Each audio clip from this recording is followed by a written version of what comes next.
Bienvenidos todos, ongi etorriak, guztioi, a las Jornadas de Teología 2022, que hoy inauguramos. Como director del departamento de nuestra Facultad de Teología de la Universidad de Deusto, saludo cordialmente en nombre de nuestro rector y de nuestro decano a todos los participantes en estas jornadas. Estas jornadas se desarrollan este año con ocasión de los 500 años de la conversión de San Ignacio de Loyola. Aquella conversión es un caso significativo de entre los que se han producido en la historia de la espiritualidad cristiana. San Ignacio, como recoge el lema elegido para la conmemoración de su conversión, acaba viendo nuevas todas las cosas en Cristo. Estas jornadas quieren también ayudarnos a poder participar de alguna manera de esta experiencia a través de nuestros propios procesos de transformación personal y colectiva. Y la teología, cuando habla de cambio, sobre todo habla de transformación, es decir, de una innovación profunda, cualitativa, generadora de esperanza y sentido. Las jornadas pretenden ofrecer unos relatos personales, institucionales, con una perspectiva académica para mostrar la realidad esperanzadora de que la transformación es posible. El objetivo de estas jornadas es recabar propuestas de cambio personal, social y cultural, que no solo deberían asumir la sociedad y la cultura contemporáneas, sino la Iglesia misma en su dinamismo de servicio al mundo, transformación y espiritualidad. Esperamos desde nuestra facultad que podamos en estas jornadas aprender y disfrutar. El tema de la primera ponencia de este seminario es Sociedad del Cambio, Cambio de la Sociedad, una revisión del concepto de transformación en la cultura actual, en la que se va a tratar de ofrecernos un análisis del imaginario del cambio-transformación que maneja implícita o explícitamente la cultura actual en muchas de sus manifestaciones. Y el ponente que está aquí con nosotros es el profesor Javier Martínez Contreras, nombrado en 2020 director del Centro de Ética Aplicada de la Universidad de Deusto. Es profesor de Historia de la Filosofía Moderna y Contemporánea y Ética en esta Universidad de Deusto desde 2001. Forma parte del equipo Ética para la Construcción Social y centra su investigación en temas ligados a democracia y ciudadanía, derechos humanos y violencia política. Inquietudes sobre las que reflexiona en publicaciones como Espesuras, Esbozos de ética en tiempos de transición. También es colaborador científico del Institut Chenu Berlín desde 2001, investigador invitado en el Centro de Estudios Socials de la Universidad de Coimbra desde 2013 y en el Otto Suhr Institut de la Freie Universität Berlín desde 2019. El profesor Martínez Contreras es especialista universitario en Derechos Humanos por la Universidad del País Vasco y ha sido profesor invitado del Instituto Tecnológico de Monterrey, México, hasta 2012, donde impartió cursos sobre pensamiento político contemporáneo. Y ha sido coordinador del Profesorado de Ética Cívica y Profesional de la Universidad de Deusto. Y entre sus muchas y amplias publicaciones, únicamente quisiéramos destacar solo unas pocas que tienen que ver con el tema que va a abordar y plantear esta mañana.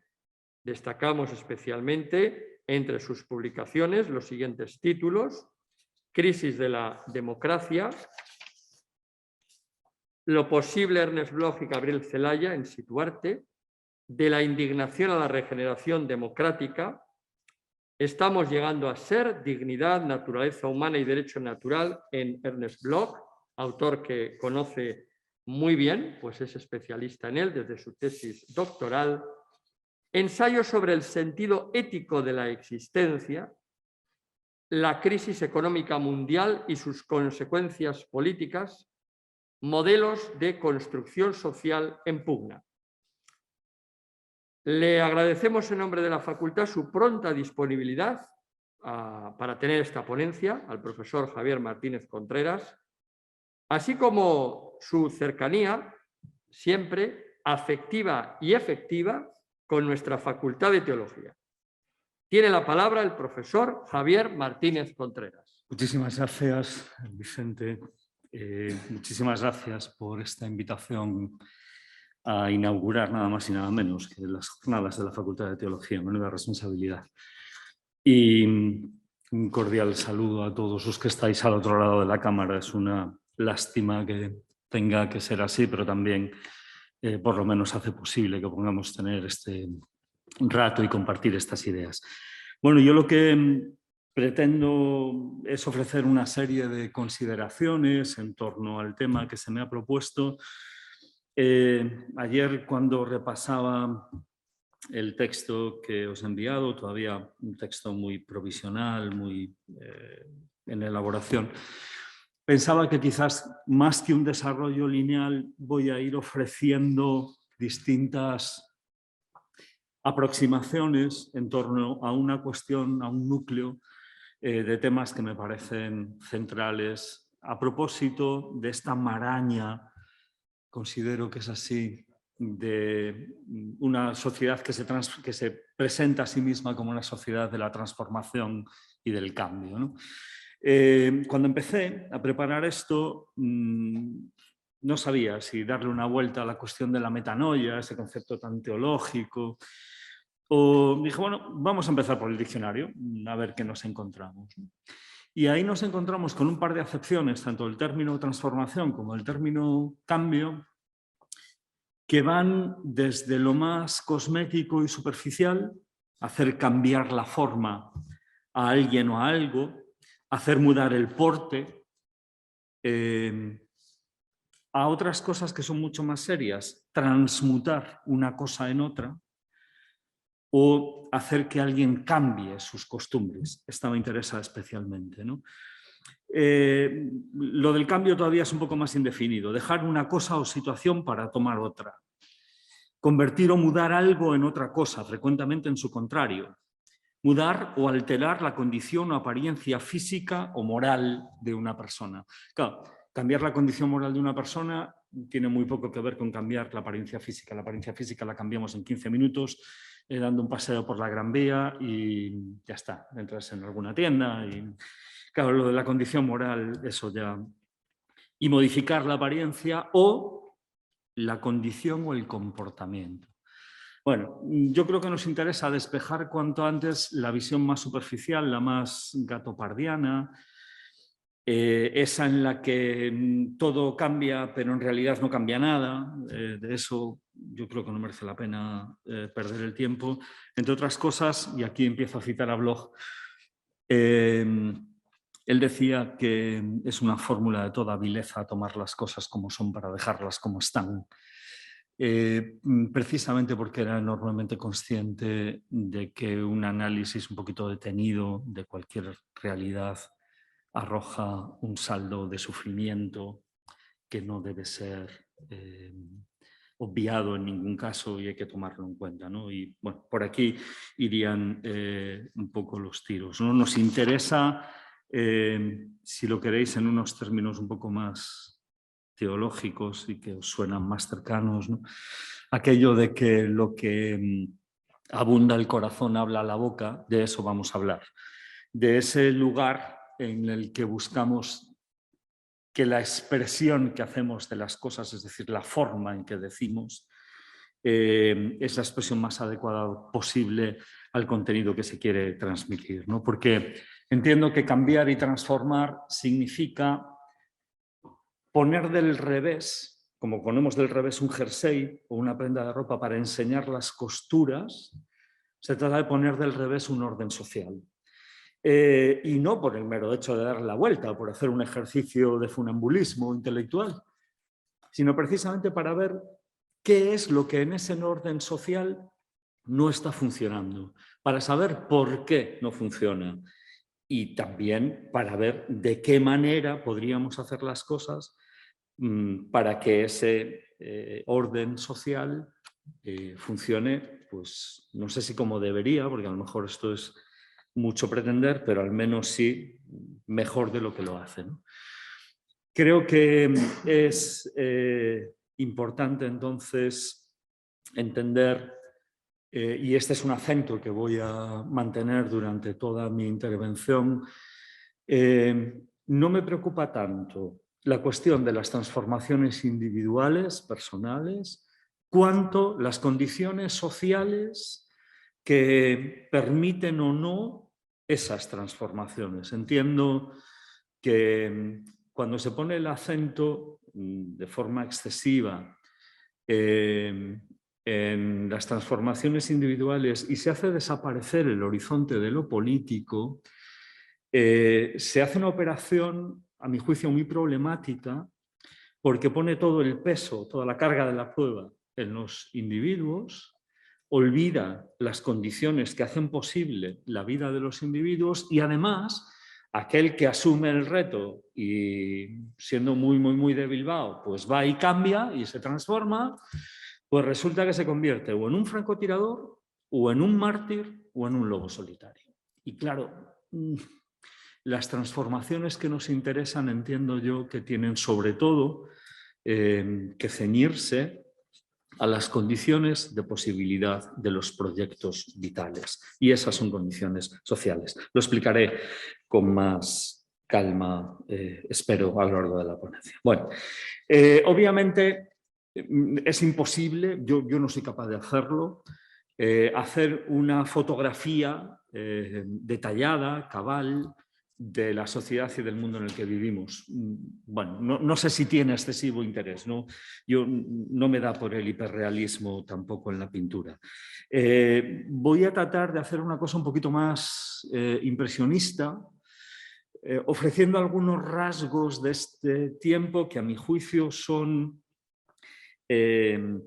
rasgos diferenciales, son rasgos suficientes y que ponen el acento sobre unos fenómenos sociales muy habituales en nuestra forma de vida que entiendo que generan una dialéctica de cambio y transformación que me parece que es importante analizar de la forma más precisa posible para luego tratar de imaginar esto cómo se puede revertir, ¿no? Comprendo que toda objeción, que toda selección de estos rasgos es objetable, es incompleta, pero al menos entiendo que la que voy a ofrecer puede resultar sugerente. Bueno, mi primera aproximación, ¿cómo entendemos un orden social? O en otra expresión que a mí me gusta más, no es exactamente lo mismo, pero me parece más completa, ¿cómo entender una forma de vida? ¿Cómo se estructura una vida en sociedad? Bueno, ese término forma de vida alude siempre a un conjunto organizado de prácticas, de orientaciones, también de instituciones que establecen cauces para que los individuos que viven en esa forma de vida pues le den sentido a sus proyectos individuales y puedan desarrollarlos, ¿no? En este sentido, los procesos de socialización que inauguramos desde nuestro nacimiento y que mantenemos durante toda nuestra vida, se mueven encauzados por unas prácticas, por unas instituciones, por un conjunto de cosas que luego detallaré, en una doble dialéctica.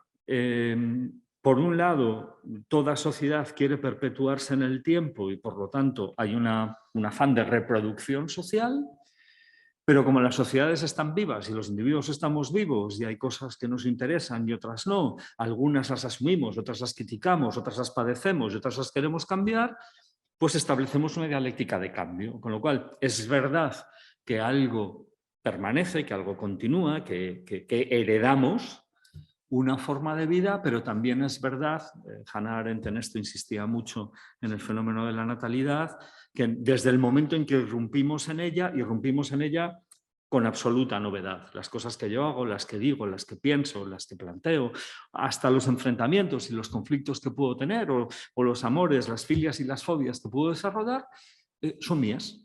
Y no va a haber otra persona, podremos compartirlo, podremos discutirlo, podremos aceptarlo, pero esas es una radical individual novedad, ¿no?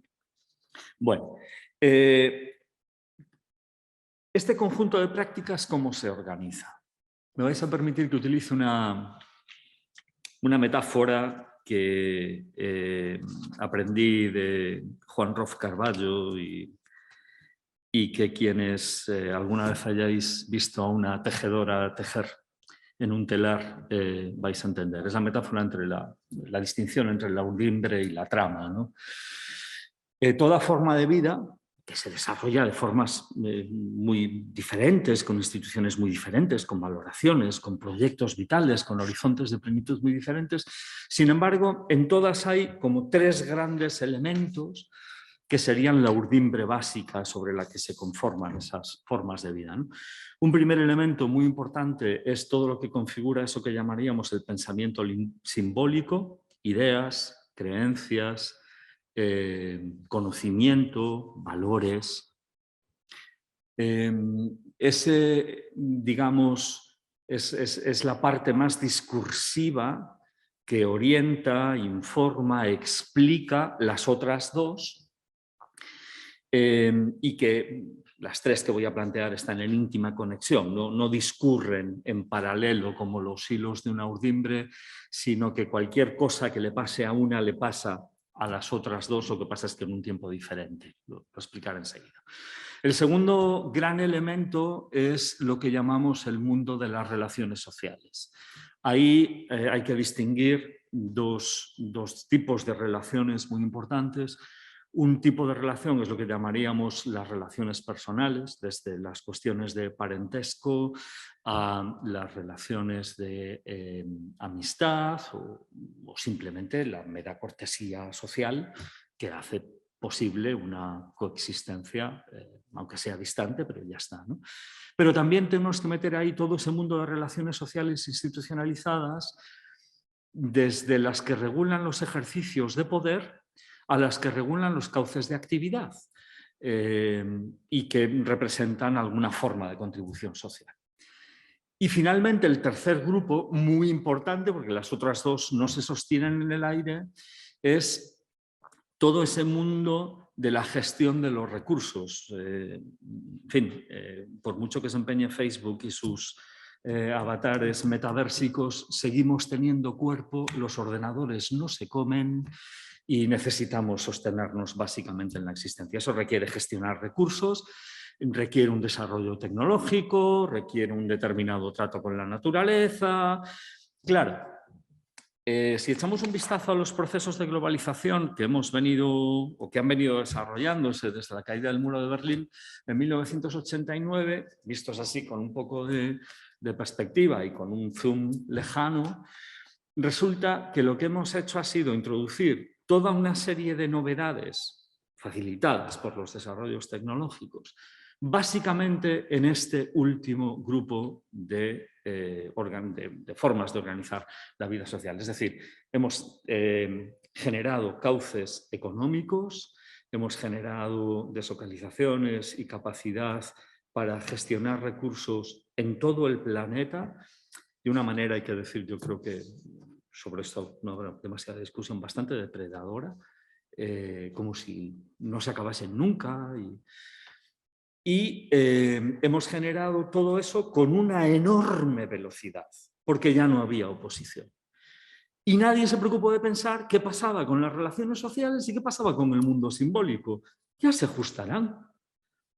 Y no nos dimos cuenta de que los tiempos en ese mundo de la gestión de los recursos gobernados por un afán de progreso, de eficacia, de eficiencia y todas estas cosas, de productividad, son unos tiempos que pueden resultar relativamente cortos, pero resulta que los tiempos de las relaciones sociales y los tiempos del mundo simbólico no son esos mismos tiempos, no pueden responder a esos mismos tiempos, ¿vale? Y ahí se generan unas dislocaciones que resultan muy complicadas. Hay un sociólogo alemán muy curioso, Hartmut Rosa. Este hombre empezó en 2014 a desarrollar una teoría de lo que él llamaba la aceleración social, que ha terminado por convertirse en una sociología crítica, que además, él lo dice expresamente, utiliza en la última parte de su desarrollo teórico un concepto que lo llama resonancia, que confiesa expresamente que es un concepto tomado de la teología, para que luego digan que no resultáis inspiradores los teólogos. Bueno, vale, muy someramente y muy rápidamente, Rosa lo que dice es que la globalización saludó muy rápidamente y así, con un triunfalismo que yo creo que tiene mucho de fuegos de artificio, la supresión de las barreras espaciotemporales.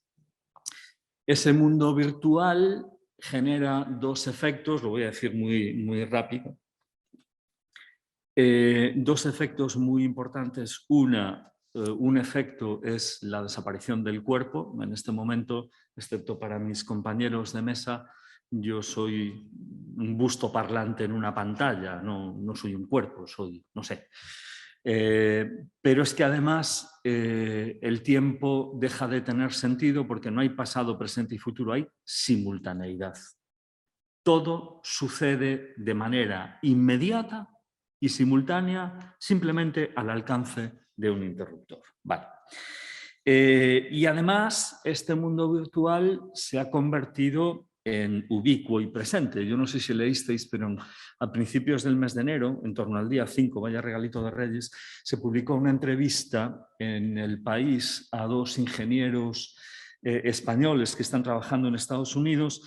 Y estos señores planteaban que nada, para 2030, o sea, pasado mañana, vamos a tener todos un chip implantado en el cerebro, vamos a poder conectarnos a Internet sin necesidad de ningún aparato móvil ni nada. Y bueno, pues oye, hay que pensar cómo hacerlo porque esto es imparable. Bueno, no voy a entrar en la fiesta, pero la ubicuidad de este planteamiento tecnológico es bueno, bastante indiscutible, ¿no? Claro, lo que no tenemos nada claro es cómo se desarrolla la relación entre ese mundo virtual y este mundo real. Lo que sí sabemos es que nuestra experiencia, eso que llamamos experiencia vital, experiencia existencial, no se organiza en el mundo virtual. Dudo mucho que los metaversos facebookianos desarrollen alguna forma de espiritualidad o generen algún proyecto vital. Me parece que eso está reservado a individuos que tenemos cuerpo y que además explicamos eso que llamamos yo a través de una secuencia temporal que considera un pasado, un presente y un futuro y que además lo liga con alguna forma de consecuencialidad. Bueno, claro, Hartmut Rosa dice que todo eso que llamamos forma de vida hasta ahora era un tejido conformado por un conjunto de interacciones en las que los individuos iban configurando su sociedad y con ella configurándose a sí mismos. Cuando esto sucede a un ritmo en el que los individuos ya no pueden seguir esa avalancha de transformaciones aceleradas, entonces el régimen temporal se rompe y las dislocaciones, que podían ser dislocaciones sociales, empiezan a ser dislocaciones internas. dislocaciones que se trasladan también a cada individuo. Y esto sucede de una manera muy subrepticia, porque todos seguimos teniendo un reloj en la mano, seguimos manteniendo unos horarios, los que podemos más o menos. Quiero decir, seguimos manejando, porque tenemos cuerpo, incluso hasta los ciclos biológicos nos obligan a ello, unas secuencias espaciotemporales que en ese espacio bidimensional virtual desaparecen. Y estamos habitando esos dos mundos, ¿no? Y además, una de las dislocaciones que se produce aquí, Rosa lo dice así, individuos mínimamente construidos por reglas y sanciones éticas, porque en el mundo virtual no las hay, generan en ese mundo virtual una sensación de libertad, que además es una sensación de libertad enormemente equívoca, porque resulta que como es una libertad que no está situada, que no tiene contexto, pues se entiende que es una libertad absoluta. Bueno, ese es otro pozo en el que podemos entrar, ¿no? Pero al mismo tiempo, generando esa sensación de libertad ilusoria, ficticia, estamos, cito a Hartmut Rosa, férreamente regulados, dominados y reprimidos por un régimen temporal en gran parte invisible, despolitizado, no discutido, subteorizado y no articulado, que nos obliga constantemente a saltar de una actividad a otra, de un tiempo a otro, sin solución de continuidad. Lo que Rosa está haciendo, y esto lo vais a entender vosotros perfectamente, es una transposición de dos formas de temporalidad que por alguna razón extraña en la historia conceptual se han perdido. El tiempo se maneja en términos de cronos, no se maneja en términos de kairos. Y de lo que Rosa está hablando es de un régimen temporal que impone cronos, ¿vale? Que impone tiempos, que los mide, que los exige, que los apura, que los acorta y prescinde completamente del kairos. Algo que existencialmente, vitalmente, los seres humanos no hacemos. Obviamente, todo esto genera cambios en nuestra forma de vida. Dice Rosa, las actitudes, los valores, además de las modas y los estilos de vida, las relaciones y las obligaciones sociales, además de los grupos, clases, entornos, lenguajes sociales, forma de práctica y hábitos, están cambiando con rapidez cada vez mayor. Pero el que cambien no significa que nosotros cambiemos. Hay un término que Rosa no utiliza, pero que yo aprendí en blog, en un libro que escribió de crítica al nazismo en los años 30, recientemente traducido al castellano, herencia, bueno, la traducción al castellano no me gusta nada, lo han llamado herencia de esta época, me parece. Y ahí tiene un concepto, él lo llama yo lo he traducido por asimultaneidad, el traductor del libro lo tradujo por no contemporaneidad, que no es lo mismo. Bloch lo que está diciendo es que, aunque el tiempo cronológico sea el mismo, no todos estamos viviendo en el mismo tiempo. Es decir, porque los tiempos existenciales, los tiempos vitales, incluso y los tiempos históricos, son muy diferentes. No solo por cuestiones ideológicas, sino, insisto, por cuestiones de proyecto vital, de meramente existenciales. Bueno, el punto también está en que una vez establecida esta inercia, una vez establecidos estos cambios que, como veis, están dislocando nuestra urdimbre porque han cambiado el marco de referencia que sostenía la urdimbre sobre la que se teje la trama. Claro, cuando esto sucede, la gente se disloca, se descoloca, no entiende el mundo en el que vive, pero además sucede, como en todo sistema social, que una vez que se establece una determinada lógica temporal, llega un punto que la lógica tiene su propia inercia. Ya no necesita quien la empuje. Es la lógica la que se impone y hace que los individuos funcionen de esa manera, sigan para adelante de esa manera y además se naturaliza. Es decir, se incorpora como el contexto vital de la misma manera que incorporamos sin pensarlo el aire que vivimos o la luz que nos permite ver, ¿no? Bueno, el diagnóstico de Rosa es ciertamente pesimista, él lo confiesa en el último libro que se ha traducido al castellano, Lo indisponible. También mal traducido el título en alemán dice indisponibilidad, no es lo mismo la cualidad que el nombre, pero bueno. Pero él dice, bueno, tenemos ciertos oasis de desaceleración. Todavía hay algunos lugares, ciertamente resisten mal, sobre todo por la ubicuidad de las tecnologías, donde es posible escapar, hurtarse a esta dinámica acelerada, pero dice, tampoco hay muchas razones para el triunfalismo. Los principios entrelazados de competencia, crecimiento y aceleración formarían un triángulo estructural tan firmemente parapetado que cualquier esperanza de cambio cultural o político parece totalmente ilusoria. Bueno, el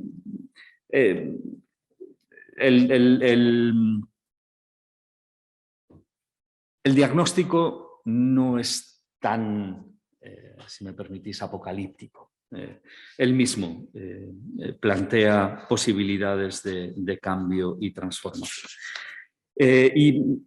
Y plantea estas posibilidades de cambio y transformación precisamente porque se da cuenta de que esta aceleración termina produciendo sufrimiento social. ¿Y esto por qué? Porque todas las personas actuamos siempre de conformidad con un ideal de vida buena, o de vida plena, o de vida satisfecha. Y lo buscamos.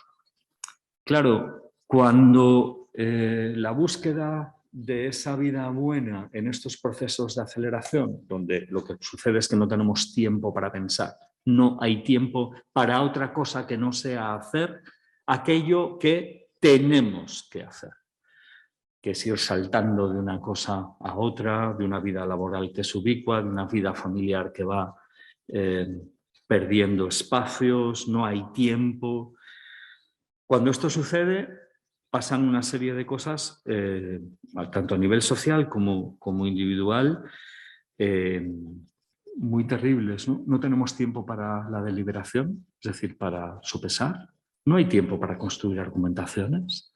Es simplemente lanzar mensajes, con lo cual los debates tienden a empobrecerse y a polarizarse. Bueno, creo que el deterioro de las condiciones de vida democráticas y la necesidad que tenemos de formar voluntades democráticas se resienten mucho porque para eso hace falta procesos, hace falta tiempo.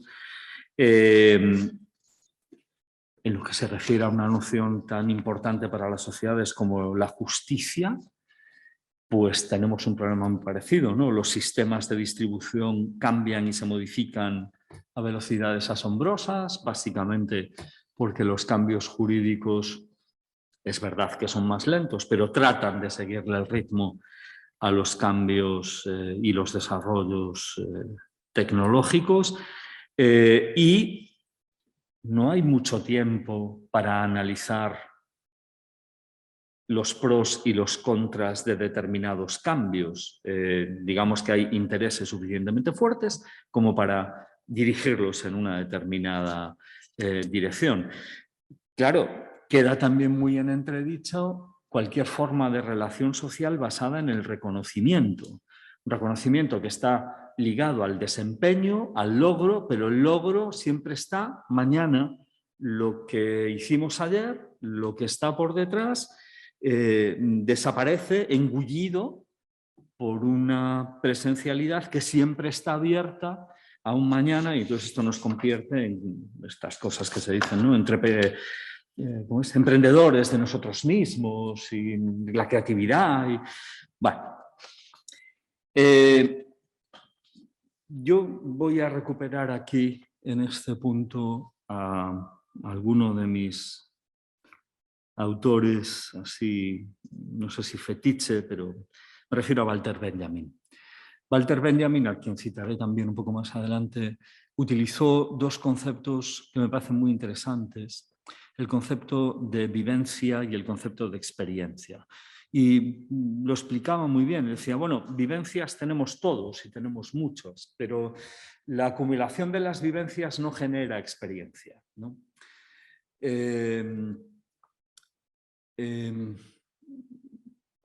Para que tengamos experiencia, a esto Bloch lo llamaba la oscuridad del instante vivido, necesitamos un movimiento de reflexión, es decir, de volver sobre eso que ha pasado para tratar de comprenderlo, para saber de dónde viene, cómo aconteció, cómo nos sentimos, cómo lo proyectamos, hacia dónde queremos llevarlo, cuál es su desenlace. En fin, es decir, necesitamos articular las vivencias en pasado, presente y futuro, porque si no, no se genera experiencia, ¿no? Bueno, Rosa utiliza ese concepto que os decía antes, que es el concepto de resonancia, precisamente para explicar ese proceso en el que uno se toma tiempo. Esto de la resonancia no es más que un proceso de escucha. Se trata de escuchar lo que pasa y se trata de escucharme a mí mismo en lo que pasa, como parte de eso que pasa, y preguntándome qué es lo que debería pasar y qué es lo que yo quiero que pase. ¿Por qué transformar? Bueno, voy a acelerar un poco mi argumentación porque si no...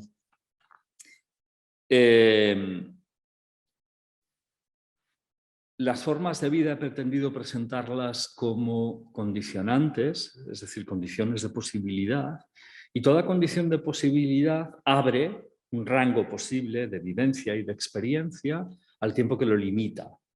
Gracias a Dios no somos seres absolutos, sino históricamente condicionados, pues por alguna razón nos tocó nacer cuando nos tocó nacer y nos tocará irnos cuando nos toque, y este es el periodo de tiempo que nos ha sido dado vivir y compartir, ¿no? Y creo que esto plantea como dos cosas que me parece muy importante considerar en este mare magnum de transformaciones, que son tanto la libertad como la historicidad. No creo que se pueda decir, a pesar de todos los debates que hay sobre esto, que los seres humanos estemos determinados, condicionados sí, solo faltaba, pero determinados, me parece excesivo. Y desde luego habría que volver a retomar nuestra condición histórica. Eso que llamamos humanidad es una herencia de una memoria colectiva en la que nos insertamos, de la que formamos parte, a la que contribuimos y que dejamos en herencia a los que vienen detrás, es decir, historicidad, ¿no? ¿Cuáles son los procesos de la vida que permiten que hagamos uso de nuestra libertad con esa contribución a la historicidad? Bueno, decía en ese libro tan polémico de los años 60 Hannah Arendt, cuando visitó Jerusalén para sacar el juicio de Eichmann, sacó una consecuencia que fue muy polémica, yo creo, porque fue muy mal entendida. Dijo exactamente, lo dijo después en una conferencia, en un programa de radio con Joachim Fest, que Adolf Eichmann, el responsable de la solución final que exterminó a millones de personas en campos de concentración, dijo, y cito literalmente, ¿no? Eichmann era de una estupidez irritante. De hecho, en algún otro momento lo califica literalmente de un payaso. Utiliza estos términos que en boca de una alemana son así como fortísimos, no suelen hablar de esa manera, ¿no? Y La idea de Arendt es que, bueno, este señor no era una mala persona, no era un tío perverso, no era un maltratador de su mujer y de sus hijos, no, no, era una persona perfectamente normal. Lo único que había hecho había sido renunciar a pensar.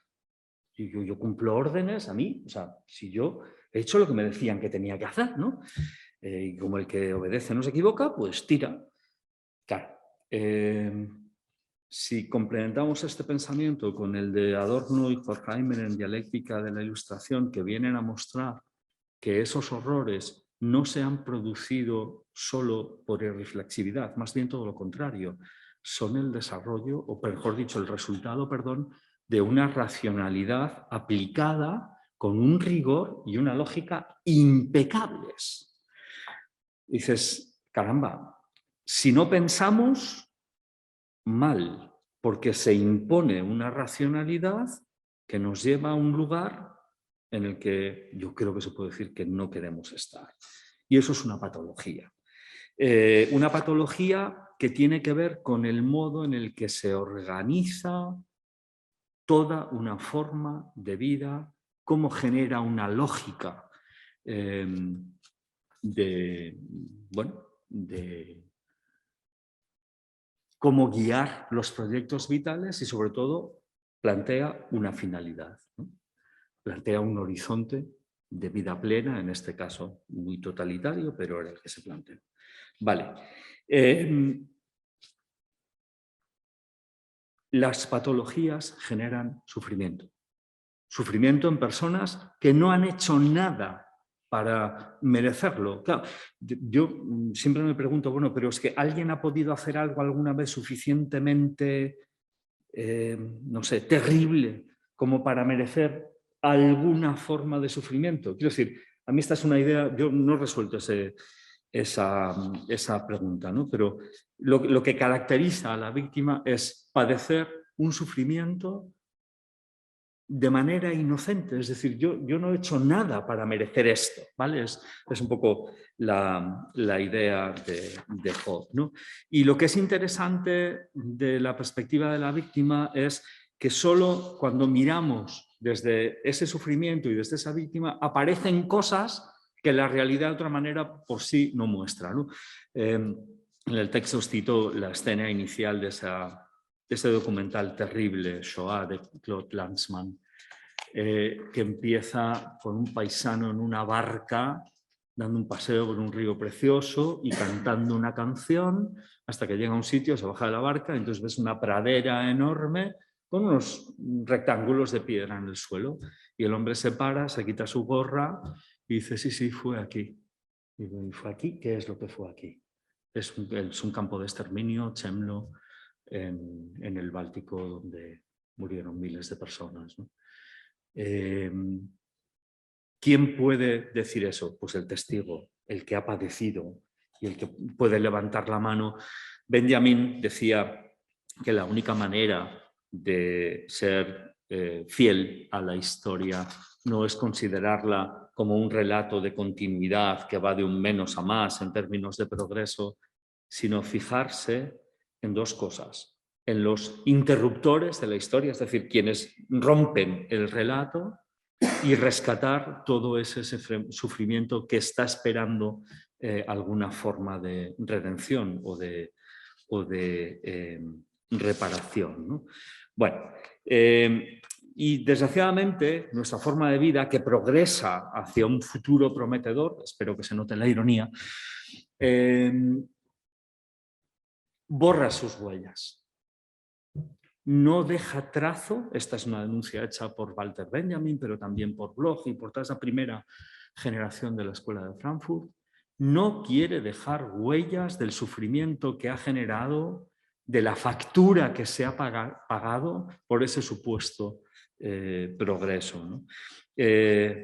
Hace no muchos años una socióloga, Saskia Sassen, publicó un libro muy interesante, Expulsiones, en el que explicaba cuáles son los mecanismos sociales de generación de desechos humanos en nuestras sociedades, ¿no? Bueno,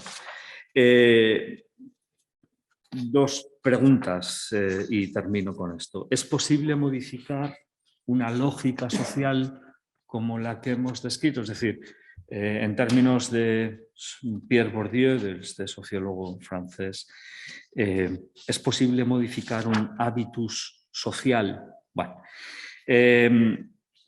este hábitus no deja de ser una disposición, un estado, ¿no? Y además impele a la acción, es un mecanismo de actuación en una realidad dada, pero también frente a esa realidad dada. Vale.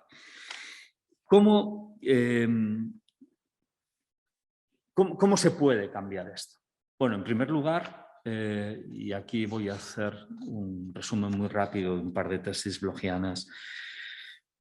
Vuelvo a la frase que citaba al principio, ¿no? Tomamos las cosas como son para dejarlas como están. Lo primero es enterarse de qué es lo que está pasando y cómo pasa, es decir, leer la realidad. Pero esa realidad tiene que ser leída no única y exclusivamente desde la perspectiva de lo que hay. Bloch decía que todo ejercicio de pensamiento es un ejercicio de transgresión. ¿Y qué consiste esta transgresión del pensamiento? Pues consiste en entender que esto que hay ahora es lo que es y está así porque hay todo un proceso histórico anterior y toda una toma de decisiones cuyo responsable último somos los seres humanos que hemos construido esta realidad de esta manera y generando estas cosas.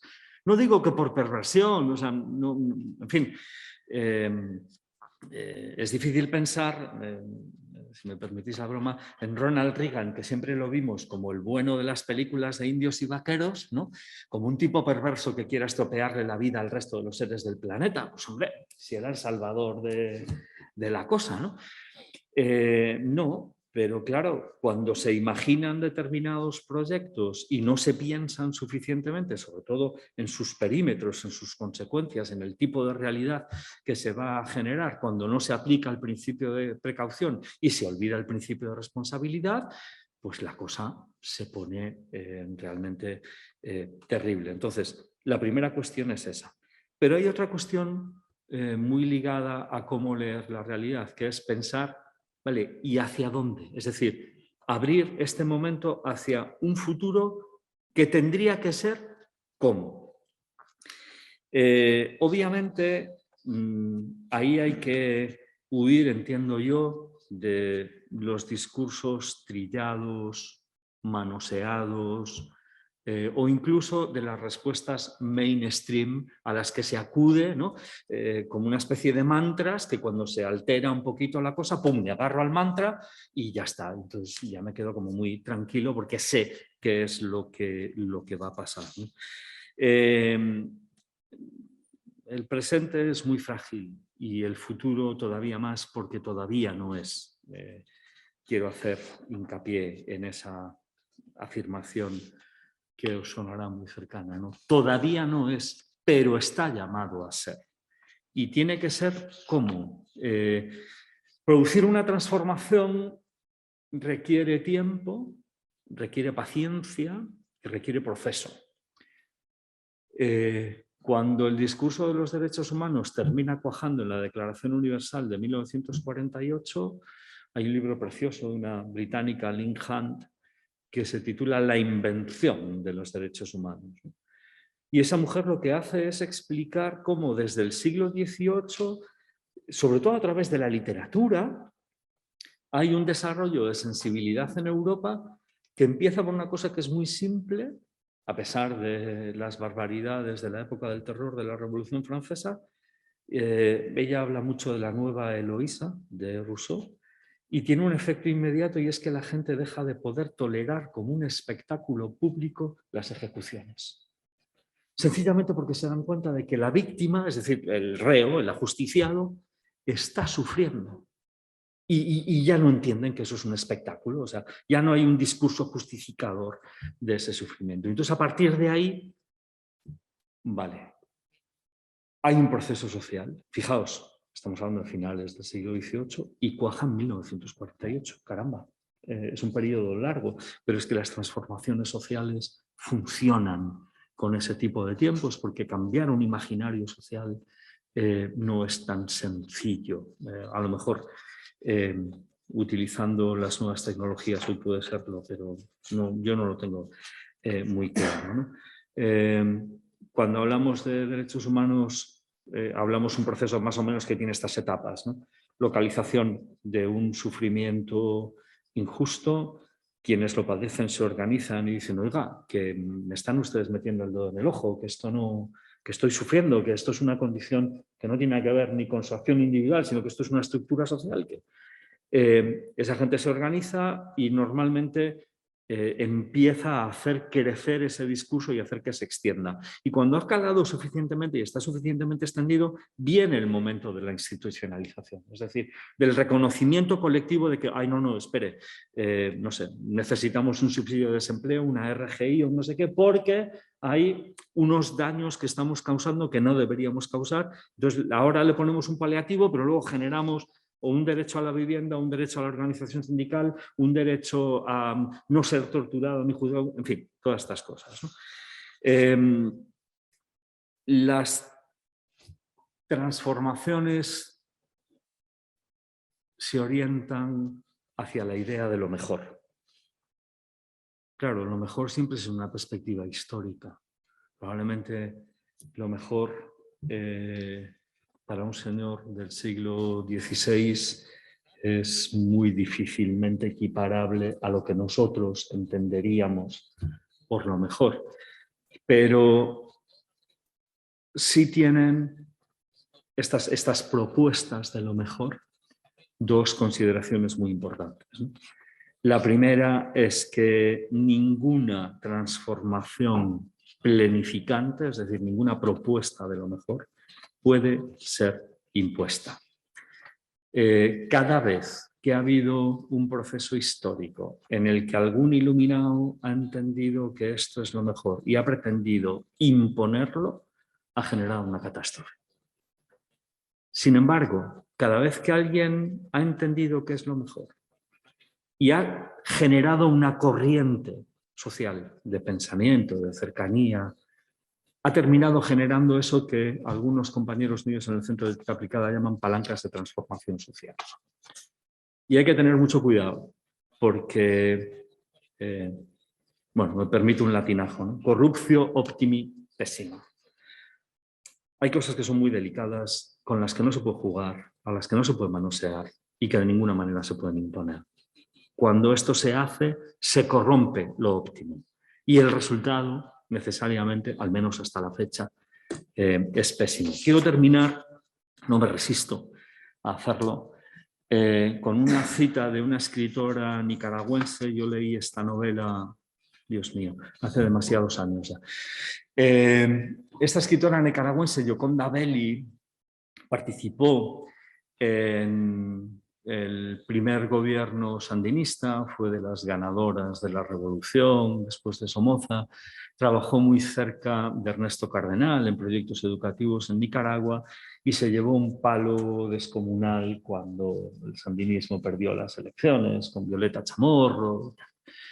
Entonces, en aquel momento empezó a hacer aguas la utopía sandinista y entonces esta mujer empezó a pensar sobre eso y escribió una novela maravillosa, Guaslala se titula, utilizando a la segunda generación después de quienes habían vivido la utopía, ¿no? Y al final de esa novela, no os la destripo, simplemente os la recomiendo, hay una carta que una de las mujeres protagonistas, son dos, le escribe a la otra. Esta mujer vive en un basurero con unos niños y hay un doctor en medicina que va por allí un tiempo al año y tal, y tienen la mala suerte un día de encontrarse una bomba de cobalto, de estas que se utilizan para las máquinas de rayos X. La descubren por la noche, los niños la abren y todos se untan el cuerpo con ese cobalto, con lo cual pues, se abrasan. Y en ese proceso en el que los niños están muriendo y ella y el médico también, se decide a escribirle a Melisandra, que es la protagonista que está en búsqueda desde el principio de la novela, una carta, y en esa carta le dice lo siguiente: te veo a vos y me veo a mí misma a tu edad. razón y corazón en pugna, persiguiendo sueños antiguos que misteriosamente sorbimos en el agua turbia del vientre de nuestras madres. ¿Qué seríamos los seres humanos si no soñásemos? ¿En qué mundo plano, mediocre, cínico viviríamos? La humanidad se ha construido persiguiendo sueños, pero a medida que el mundo se complica, se nos dice que la era de los sueños ha terminado. Hemos soñado bastante ya y es la hora de que seamos pragmáticos y nos demos cuenta de que los sueños son peligrosos. Es verdad que lo son tan peligrosos como necesarios. Waslala fue lo más hermoso que me sucedió en la vida. No puedo imaginar qué hubiera sido de mí sin esa experiencia. Por Waslala conocí lo inefable que es tener fe, creer en las inmensas posibilidades del ser humano y participar en la realización de sueños impracticables, tiernos y descomunales. Quizá Waslala nunca llegó a ser el ideal que nos propusimos, es lo más probable, pero la vida me ha convencido de que la razón de ser de los ideales no está necesariamente en su realización, sino en darle al ser humano el desafío, la meta, la alegría, que solo puede existir si pensamos que somos capaces de transformar nuestra realidad y alcanzar un mundo donde tantos podamos ser bienaventurados y donde ni yo, ni tantos y tantos tengan que morir y vivir entre los desechos y los despojos. ¿Por qué no nos vamos a permitir la libertad de soñar esto? Aceptar que los ideales son inalcanzables y no merecen nuestro esfuerzo quizá nos permita tranquilizar nuestra conciencia y admitir la impotencia de no poder combatir las tristezas e injusticias de la vida.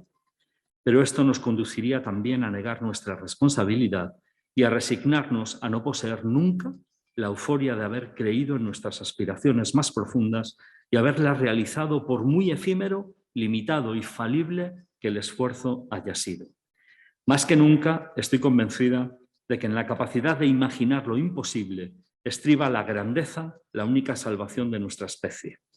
Mi única advertencia es la siguiente: no permitas que la idea, el sueño, se vuelva más importante que el bienestar del más humilde de los seres humanos. Muchísimas gracias.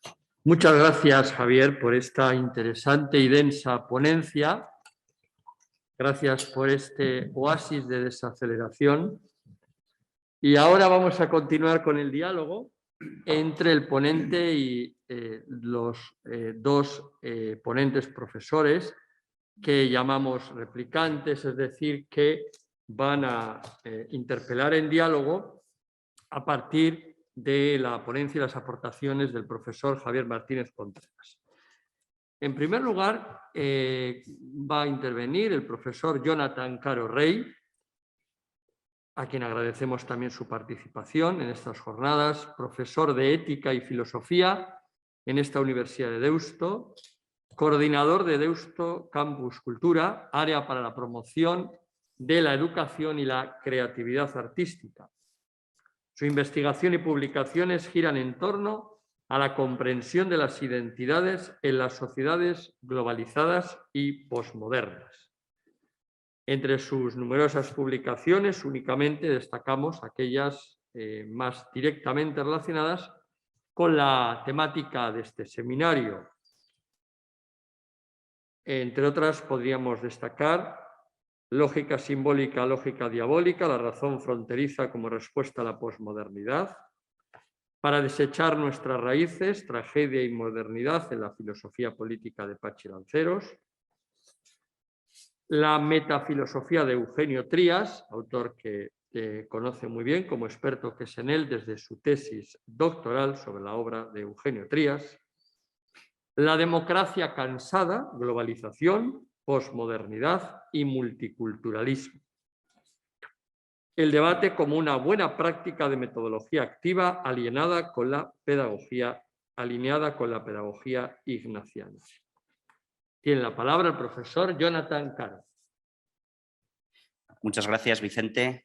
Agradecer a la facultad y a la universidad el permitirme estar aquí compartiendo esta mesa con amigos, con profesores de los que tanto he aprendido, tanto en clase como en los pasillos. Una pequeña corrección, ya no soy el coordinador de cultura, lo es mi compañero Inar González, eso es hasta el año pasado, es lo que tiene el directo, ¿no? Muy bien. Y bueno, pues por ir al grano, que creo que estamos un poquito ajustados, agradezco a Javi la ponencia, creo que marca muy bien, ¿no?, el objetivo que tienen las jornadas y lo inaugura convenientemente. Y sí me gustaría, ya que además Vicente lo ha mencionado, hacer girar la interpelación o las 3 interpelaciones que yo querría proponer hoy aquí en torno a ese sintagma, a ese concepto interesante que es oasis de desaceleración. Una metáfora que me parece sugerente teológicamente, sin ninguna duda, y socialmente con todas las de la ley, ¿no? Por lo que ya nos ha comentado Javi, ¿no?, por el diagnóstico pesimista que a partir de un sociólogo como Rosa podemos compartir, pero que no podemos terminar de creernos, ni él se lo cree, ni nosotros tampoco, porque si no, pues quizá no estaríamos ni siquiera en esta mesa, ¿no? Con lo cual vamos a intentar ir un poco más allá. Pero sí me gustaría hacer girar esa interpelación en torno al oasis de desaceleración, en torno a una doble pregunta, que sería como la amplia, la que interesa, y luego si hay tiempo pues voy matizando, ¿no? La primera, me inquieta, me gusta, quizá por tradición, ¿no?, pero me inquieta la metáfora del oasis porque parece que es un lugar donde uno, en medio del desierto, se queda quieto, se queda parado, para reponerse y reponerse individualmente o con los compañeros con los que haya podido llegar de mala manera hasta ese oasis. ¿Qué pasa más allá en el desierto y en la gente que sigue sufriendo en ese desierto, ¿no? Máxime en este mundo de desaceleración que, parafraseando a Nietzsche, nos hace ver bien que el desierto crece, ¿no? ¿Es suficiente con conservar oasis de desaceleración? ¿O qué dinámica, qué recorrido cabe trazar, proponer, motivar desde la experiencia del oasis, si es que algunos la hemos vivido, si es que podemos proponerla? Primera pregunta, ¿no? ¿Basta con el oasis o el oasis es una palanca de transformación, un trampolín para ir otra vez hacia el desierto, hacia la gente del desierto? La segunda es, ya directamente, si acaso podemos conservar realmente esos oasis con los obstáculos que nos vienen encima, ¿no? Yo, leyendo la ponencia, destacaba fundamentalmente 3, ¿no? Uno que tiene que ver con la imposibilidad, otro con la confusión y otro con la reducción. 3 operaciones que suelen pervertir las cosas buenas de la humanidad y de la cultura, ¿no?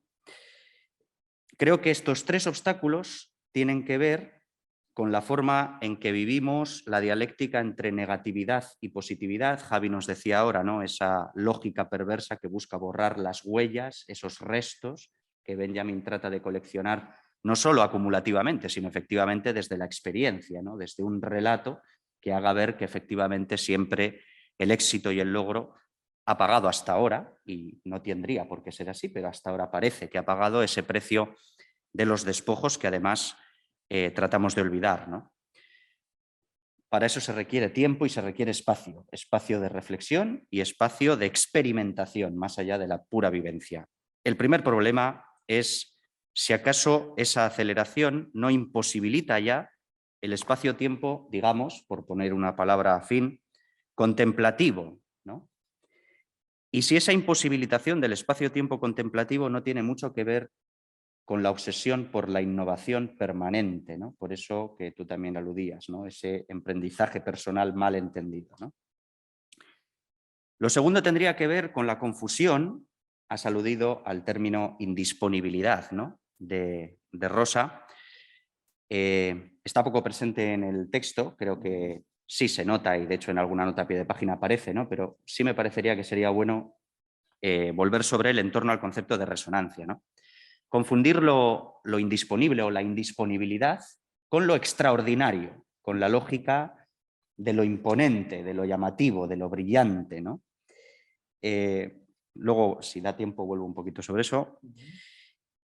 Y la tercera dinámica, la tercera operación que creo que obstaculiza la mera conservación, la mera preservación de esos oasis de desaceleración sería reducir esa indisponibilidad, ese ámbito que posibilita la resonancia, que posibilita que algo diferente acontezca, que se produzca kairos y no solo tiempo, como diría Benjamin, homogéneo, vacío y sin historia.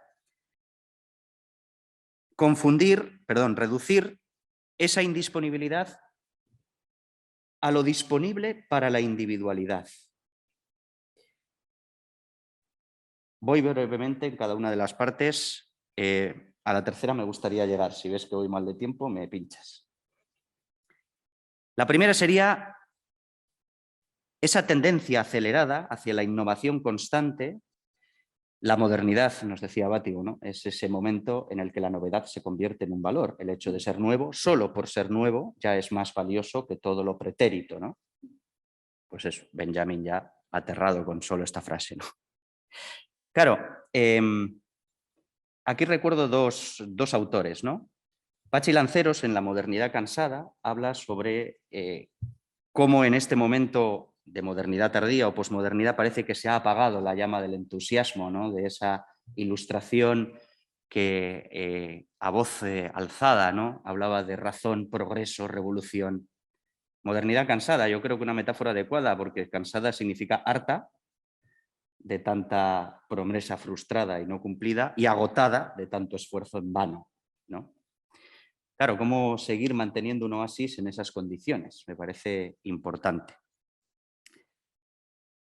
Porque, y en esto recojo un autor más del lado de la divulgación, que ha sido exitoso, yo creo que en ese punto sí tiene un valor que hay que reconocer, ¿no? Que es Byung-Chul Han, en La sociedad del cansancio, nos habla precisamente de que la novedad, la verdadera novedad, solo puede surgir en una lógica que pone en entredicho la necesidad constante de aceleración e innovación, porque de lo que ya ha sido no puede surgir nada más que lo que ya fue una y otra vez, ¿no?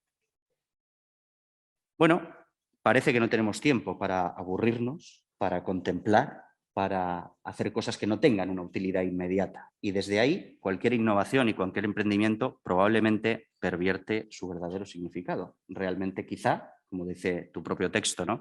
Nos estamos fijando en la forma, en ese pequeño matiz que colorea de una manera distinta el dibujo, pero el dibujo es el mismo, ¿no? Parece que no hay novedad ahí. Bueno, primero eso.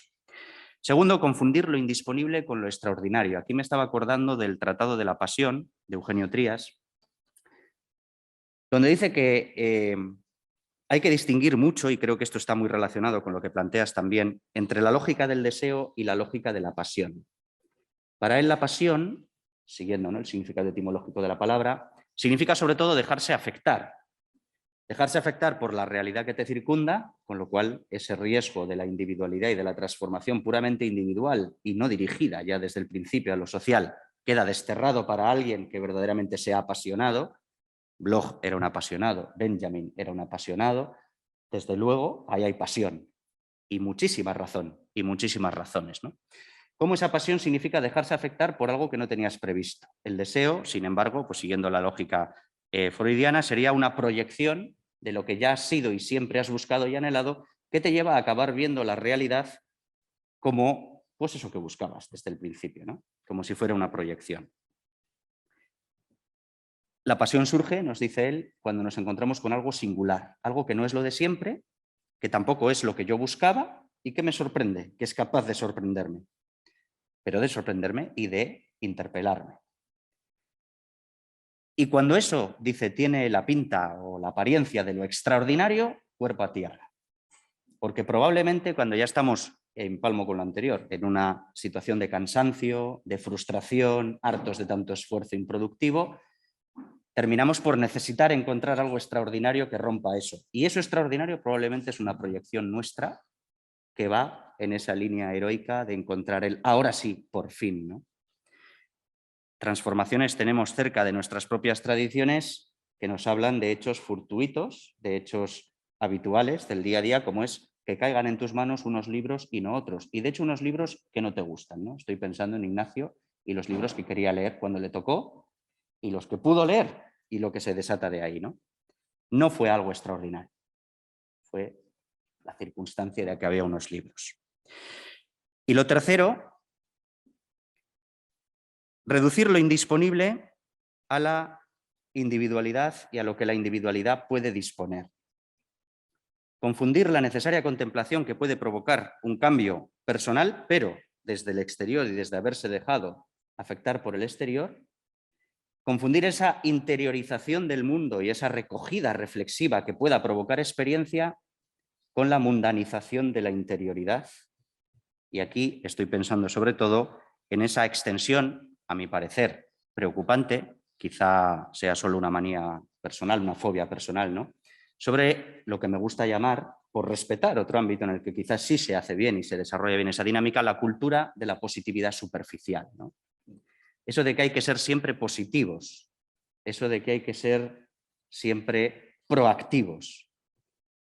Vamos, sí, no queremos, yo creo que ninguno de los que estamos aquí, ni tampoco de los que estáis en el otro lado, ¿no?, una cultura depresiva de la negatividad, del horror. Pero cuando la positividad se entiende, primero, como la responsabilidad del sujeto y solo de su propia interioridad, esa típica frase que a mí personalmente me aterra, ¿no? No podemos dirigir el viento, pero sí podemos dirigir la vela. Efectivamente, pero depende de si el viento es un viento natural, hay nada que objetar, o si el viento es un ventilador que alguien se empeña en ponerte en la cara una y otra vez. Ahí quizá la transformación interior debería ser pensada por, desde, para y con el cambio estructural que puede provocar que ese viento injusto deje de soplar, ¿no? Esa resonancia también me parece importante, ¿no? Pensar cómo hemos valorado la positividad y el trabajo sobre la interioridad, llevando de una contemplación verdaderamente ubicada en esa transformación para nosotros y para el mundo, a una transformación que, como decías al principio, yo me atrevería a usar esa palabra, es más bien cosmética, incluso aunque logre autoengañarnos, ¿no?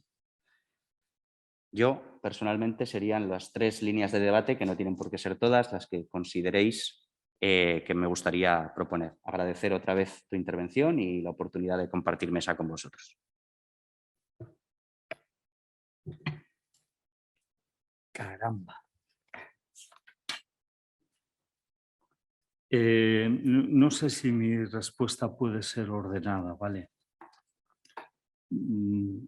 Simplemente, bueno, planteo algunos ecos en lo que... Se me vino antes a la cabeza esa imagen. Hay un capítulo, creo que es en el espíritu de la utopía, que Bloch llama la pregunta inconstruible. Y es una pregunta que muestra los propios límites del individuo. Él cuenta esta historia, ¿no? Imagínate que una tarde estás así medio aburrido, tontorrón, y claro, hay que tener en cuenta que cuando escribe esto son los años 20 y una de las grandes innovaciones sociales de Berlín era la apertura de grandes almacenes. Además eran unos edificios enormes, maravillosamente bien construidos, con una arquitectura así imperial, de esta así como muy decimonónica, muy tal.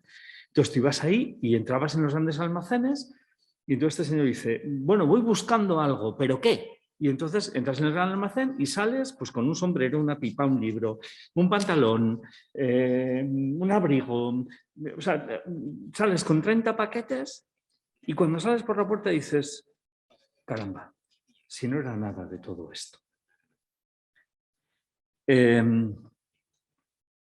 Creo que las dinámicas de aceleración abocan un poco a este vacío.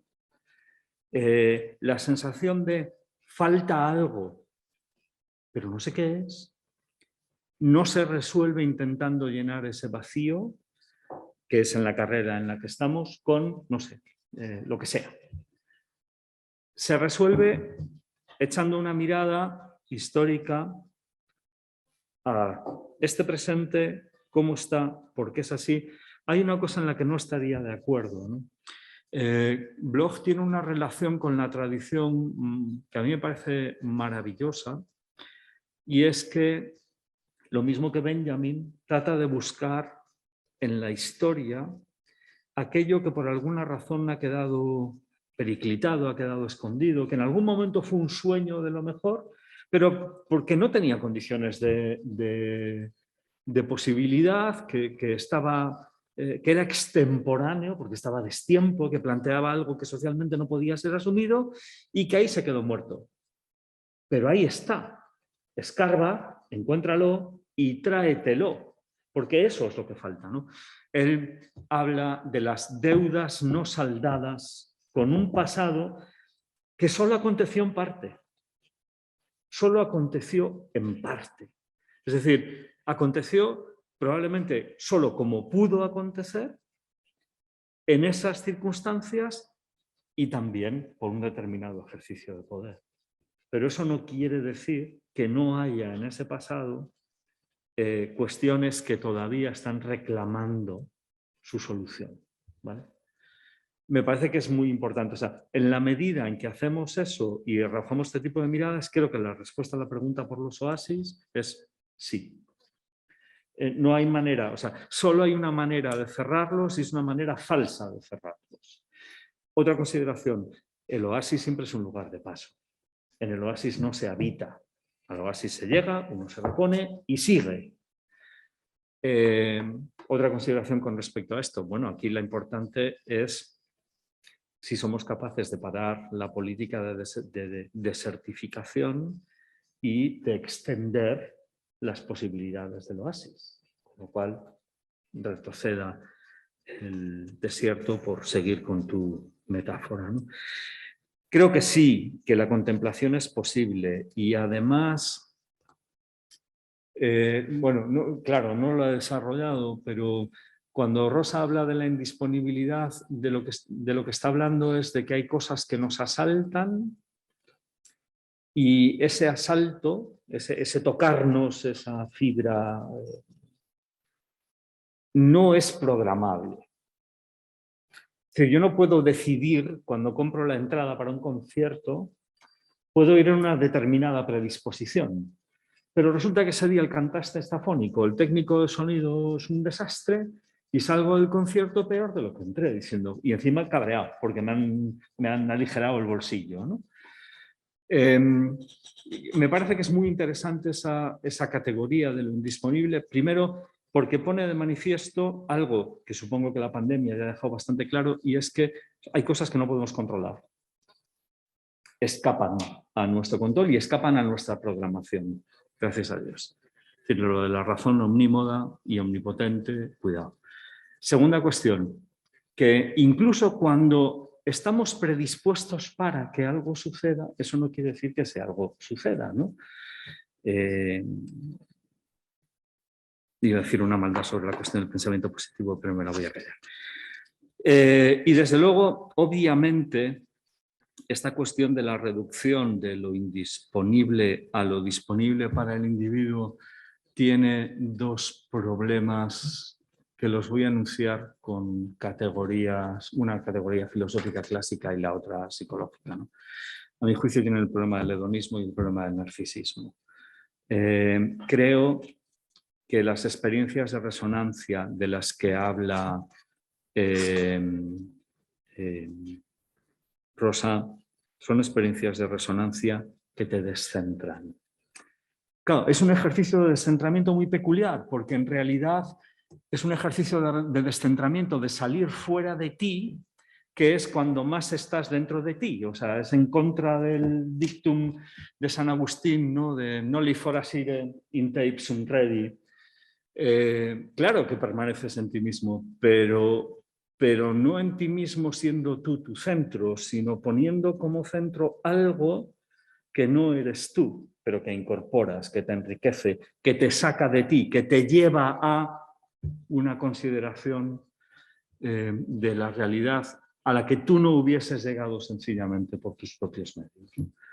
Creo que es ese intercambio con el mundo en términos blogianos y de esa tradición marxista. Estamos hablando de la humanización de la naturaleza y de la naturalización del ser humano, es decir, un proceso de intercambio en el que esos dos que intercambian se están enriqueciendo mutuamente porque están dejando sencillamente de ser ellos mismos para construir una realidad conjunta diferente. Yo no sé, es lo que se me ocurre decirte así muy rápidamente.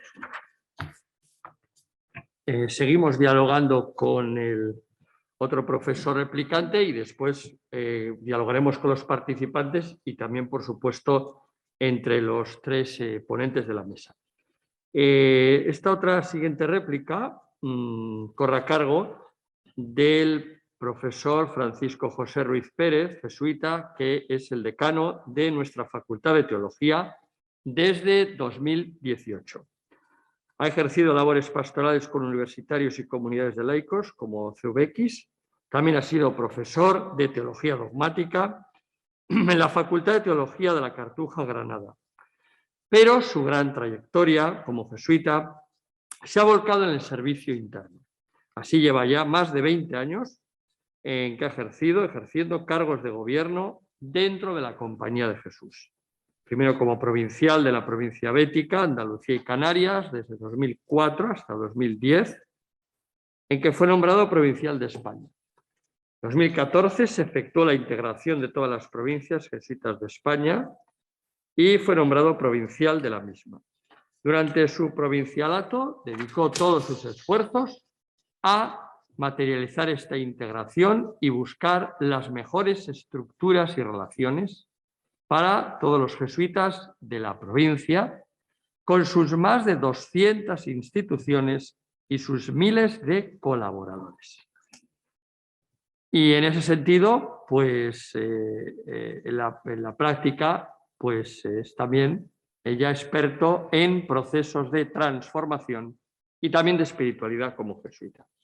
En sus numerosas publicaciones, únicamente destacamos aquí los títulos El camino en la espiritualidad ignaciana, En tiempos extraños para la esperanza, una propuesta de meditación, El camino, aportes ignacianos para una espiritualidad cristiana en tiempos de incertidumbre, Misión versus tareas, algo más que un dilema funcional para la vida religiosa, Tiempos complicados para creer en Dios, la Iglesia y su reto para el siglo XXI. Cristianos en medio de la nebulosa, ¿qué dice la teología? Y la teología, el teólogo y el futuro. Teología del camino, una aproximación antropológico-teológica a Ignacio de Loyola. Tiene la palabra el profesor, nuestro decano, Francisco José Ruiz Pérez.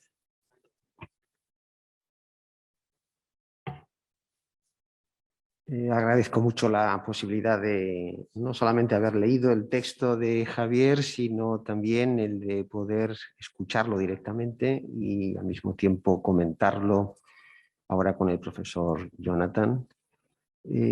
Hago algunas acotaciones o valoraciones primeras al texto y luego pues, me lanzo a algunas preguntas que en el fondo pisan ya las temáticas que habéis ido dialogando, Javier, tú con Jonathan.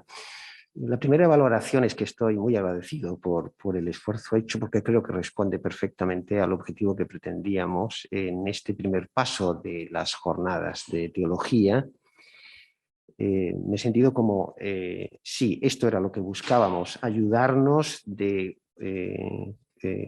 una nomenclatura, incluso de una perspectiva de pensamiento que pudiera iluminar procesos de transformación que están ahora mismo siendo realizados en la sociedad, pero que también tienen aplicación en la Iglesia.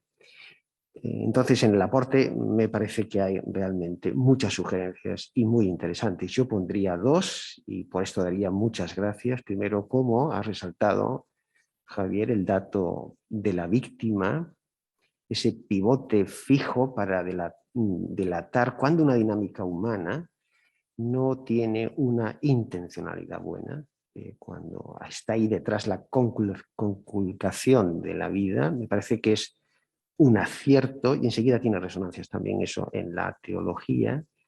Pensaba, y no puedo evitar el hacerlo mientras te leía esta especie de paso a ciertas reflexiones en paralelo respecto a la fe, cómo el Evangelio realmente puede entenderse como una propuesta de una nueva humanidad, pero partiendo de esa confrontación continua contra lo que crea márgenes y genera víctimas. Y en Jesús, como en el conjunto de la tradición bíblica, es evidente que hay una preocupación teológica que siempre está interesada por la realidad humana violentada. Entonces me parece un acierto Y en el fondo es un dato de objetivación en un tema al mismo tiempo tan subjetivo como el que hemos planteado. Y el segundo valor es el proceso, la transformación. Me parece un acierto, como lo has resaltado, que estamos en la transformación ante un proceso respecto al cual habría que evitar la ingenuidad y el simplismo. Tantas revoluciones, más o menos recientes, han fracasado porque esto no lo han tenido en cuenta y al final acaban reproduciendo los mismos demonios con los que se habían despertado. Y también pensando en el Evangelio, ciertamente el Evangelio a la hora de proponer transformaciones no se queda solo en la denuncia, sino que promueve procesos transformativos que van posibilitando la concienciación de la existencia de la víctima, pero también regenerando la conducta de quienes son culpables. Y ese concepto complejo de transformación creo que realmente está recogido desde otra nomenclatura muy bien en lo que nos has querido básicamente sintetizar de pensamiento respecto a los cambios sociales. Bueno, desde esa valoración que te aumentaré cuando acabemos la sesión, algunas propuestas y ya me estoy remitiendo a lo que Jonathan ha ido indicando, que también me ha parecido enormemente sugerente. La primera es, ya está dicha, la digo con mis palabras. Si tiempo y paciencia son esenciales para la transformación, ¿cómo podemos imaginar una salida a la sociedad que necesita transformaciones dentro de un macro proceso sistémico de aceleración?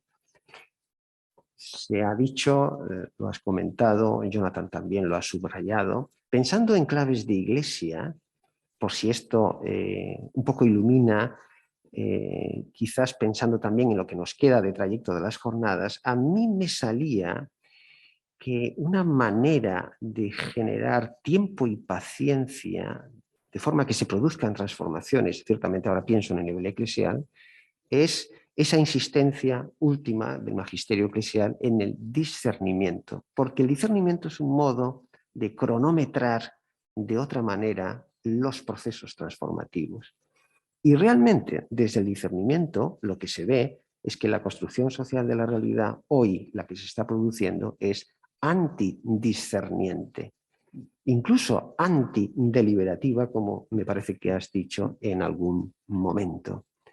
Pero entonces, ¿cómo salir de ahí? Bueno, los oasis de desaceleración, además de ser algunos como Canarias, efectivamente, por ahí hay una idea muy sugerente, una idea que conecta con la necesidad de mística y contemplación que en la teología contemporánea una y otra vez también se ha subrayado mucho. El segundo punto es respecto al proceso de transformación. Hay dos puntos de fuga del proceso de transformación que estableces ese proceso realmente muy bien descrito, enormemente sugerente, pero hay dos puntos o dos momentos de fuga que a mí me llaman la atención. Un primer momento es el individual.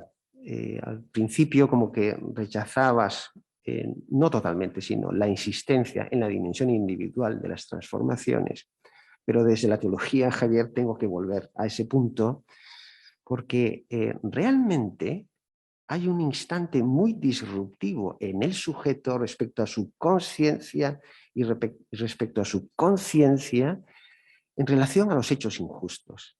¿Y qué es lo que provoca eso? Sin ser totalmente determinante. Claro, aquí me salían tantos ejemplos. El momento de Moisés, al ver a los judíos esclavizados en Egipto, el Jesús conmovido en sus entrañas ante las turbas abandonadas, el San Ignacio de Loyola, al que hemos citado ya, San Juan de Dios en las calles de Granada, bueno, dando saltos y saltando mundos, Rosa Parks en aquel autobús en Estados Unidos y tantos santas y santas de la historia de la Iglesia y del mundo. En buena teología se dice muchas veces que el pobre es un hallazgo de la gracia, es decir, como que la realidad de la percepción de la injusticia, esa realidad como que nos remite a algo que es profundamente individual, pero que tiene que ver al mismo tiempo con una fuente que supera al individuo. En definitiva, esto en lenguaje clásico, en la teología, tiene que ver un poco con aquello que llamábamos inicio de la fe. Bueno, pues como animarte a lo mejor a hacer algún comentario sobre este punto que sin ser del todo el esencial, sin embargo es verdad que es muy frecuente en los procesos transformativos.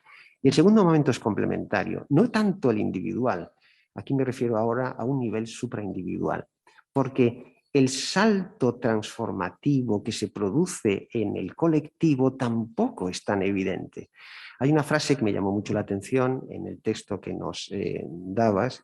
Ese grupo tiene que crecer, digo ahora literalmente, que generar apoyos hasta lograr que su reclamación justa toque el corazón de la institución capaz de poner remedio estructural.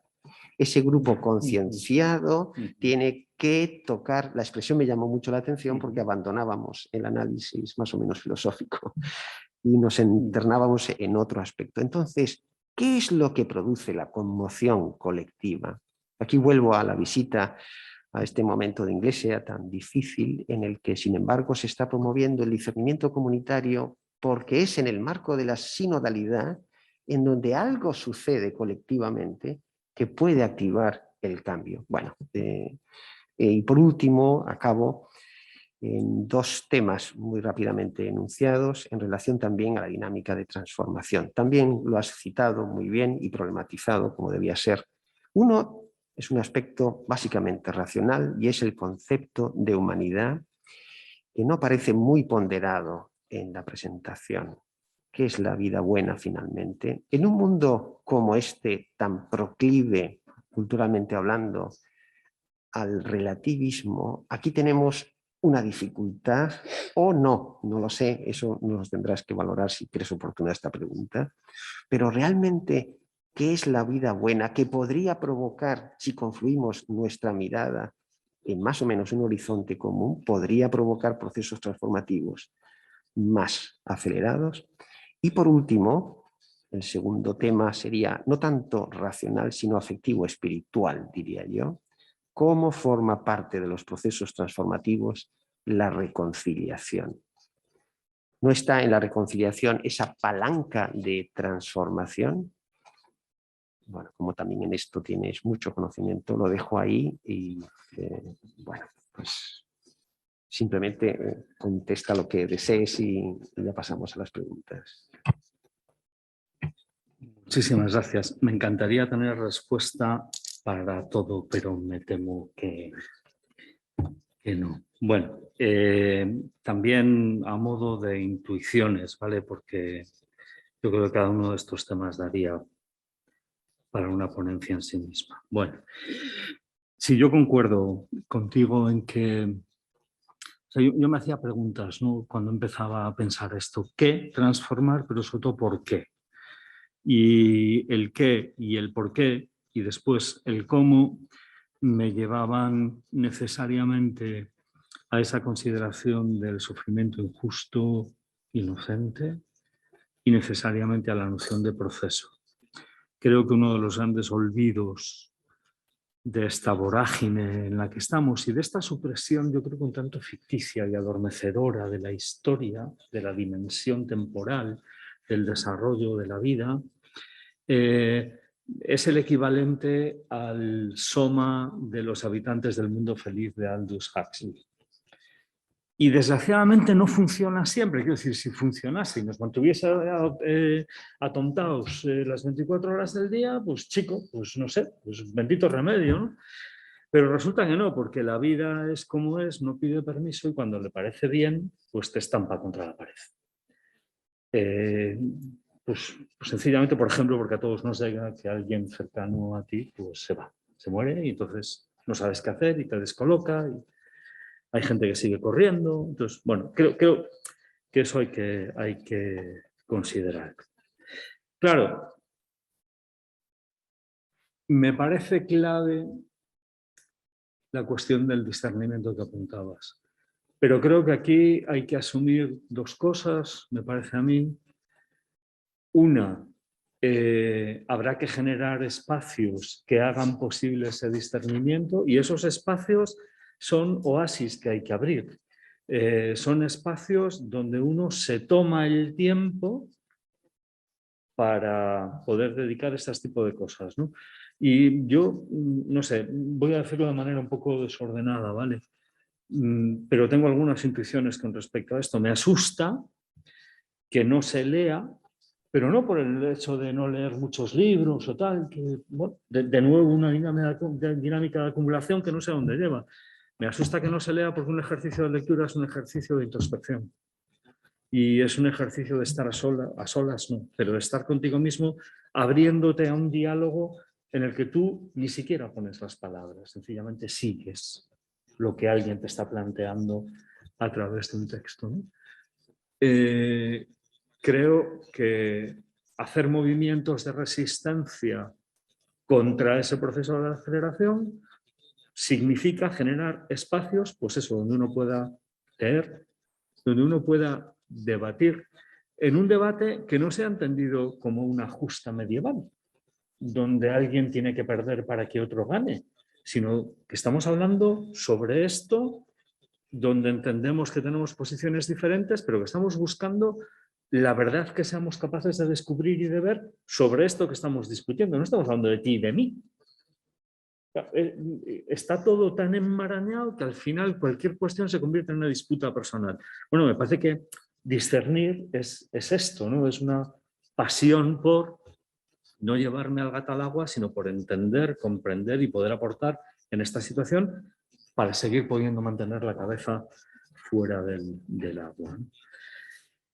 El tercer punto, como bien sabes, es el más complicado. Yo no pretendo eliminar de la ecuación al individuo, pero sí me parece que ha habido una hipertrofia de individualismo que ha terminado por ocultar esa dimensión política que está ínsita en cualquier forma de experiencia individual. Yo recuerdo hace años que tuve un debate, pues igual te estoy hablando de los años 90, sobre el tema de la teología política y que si la presencia pública de la fe y no, y la iglesia y no sé qué. Y yo decía, pero vamos a ver, en cualquier religión que yo conozca hasta la fecha, todas presentan una aspiración a una configuración social, a un orden social que haga posible algo similar a lo que llamamos plenitud. Incluso en los autores que he citado, todos ellos de matriz judía, de origen judío, creyentes o no, eso me da igual, pero incluso en el caso de Bloch no es así, paradójicamente, pero en el caso de Benjamin lo dice expresamente que él está buscando una redención sin redentor. O sea, un momento mesiánico en la historia, pero sin Mesías. Caramba. A mí personalmente me cuesta imaginarme eso, pero bueno, Bloch habla de la plenitud de la identidad y él dice que bueno, eso es algo que probablemente 10 minutos después de muerto, o sea, antes, de momento, la cosa está en construcción, ¿no? Lo que quiero decir con esto es que me parece una trampa y un error pensar al individuo desde sí mismo. O sea, el individuo, eso que llamamos yo, es el resultado de una interacción. Y además, una interacción en la que no es él primariamente el que pone cosas, sino que se las dan todas. Hablo la lengua del otro en términos de Derrida, pero mi yo solo es una respuesta generada a la interpelación de otro en términos de Levinas, que me mira, que me acoge, pero también que me está mirando como diciendo, por favor, échame una mano que yo no puedo más, que yo no... Vale. Yo creo que nos hacemos un flaco favor si distanciamos. En el fondo mi propuesta es la propuesta aristotélica de pensar la ética tanto en términos de construcción individual como en términos de construcción social. Y no podemos pensar eso de manera separada. Claro, aquí sí es verdad que pongo un acento discutible, pero a mí me parece que es más sensato, Yo les suelo preguntar a los alumnos en clase, vamos a ver, ¿qué pensáis que es más fácil? ¿Ser un individuo honrado en una sociedad de piratas en la isla Tortuga o ser un pirata en una sociedad de individuos honrados? Tiene mucho menos costos y es mucho más sencillo lo que en las situaciones del dilema del prisionero se llama una deserción en una sociedad de gente honrada que al revés, porque el honrado en una sociedad de piratas dura menos que un fenómeno por un colegio. Entonces, por eso hago tanto énfasis en las condiciones sociales, en las condiciones grupales, en las dinámicas sociales y en la reflexión sobre ellas. También porque acojo lo que en esa tradición de pensamiento alemán del siglo XX fue una reflexión muy elaborada sobre cómo un cambio drástico, rapidísimo y brutal en los discursos hegemónicos y en las condiciones sociales generaron comportamientos en individuos que probablemente no habrían tenido nunca si esas condiciones y si esa presión social no hubiese sido en ese sentido, ¿no? Arendt tiene un librito precioso, Hombres en tiempos de oscuridad, que desde Lessing a Benjamin hace un repaso sobre personajes que hacen esto que tú dices, ¿no? Jaspers, el propio Benjamin, Lessing en su momento, escribiendo Nathan el Sabio, que tuvieron la valentía y la lucidez de decir no. Joachim Fest, este periodista que he citado antes, es hijo de un señor que era director de una escuela represaliada por el nazismo y el hombre se negó a afiliarse al partido y a asumir los presupuestos nazis, entonces, bueno, pues hicieron la vida imposible, ¿no? No lo mataron, pero hicieron la vida imposible. Entonces este señor, cuando le pasó todo eso, perdió el trabajo, no podía alimentar a sus hijos, un desastre, cogió del Evangelio de Mateo, Eciam si omnes ego non. Se lo escribió en latín a cada uno de sus hijos y se lo metió en el bolsillo a sus 5 hijos. Y vamos a pasar hambre, vamos a pasar frío.